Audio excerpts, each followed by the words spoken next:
The efforts to rescue 40 trapped workers from the Uttarakhand tunnel were hampered after a fresh landslide took place in the region. The rescue officials had spent hours preparing a platform for the auger drilling machine to insert the steel pipes through the rubble. However, the landslide forced the rescuers to dismantle the machine and start working on the platform again. According to the officials, 21 meters of rubble blocking the tunnel has been removed, while a 19 meters passage is yet to be cleared.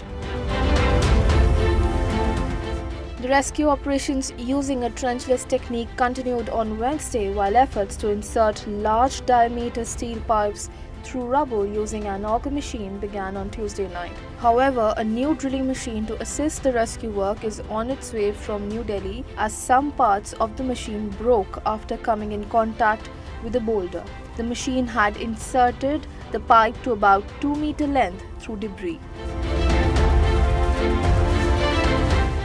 It was in the early hours of 12th November when the under-construction tunnel on the Yamunotri National Highway 4 connecting Silkyara and Dandalgaon collapsed, trapping tunnel workers inside. The authorities have stated that the workers are safe and communication has been established with them via walkie-talkies.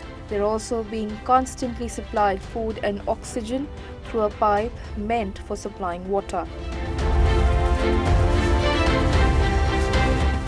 Who have been trapped inside include labourers hailing from Bihar, Jharkhand, Uttar Pradesh, West Bengal, Odisha, Uttarakhand and Himachal Pradesh, according to the District Emergency Operations Centre.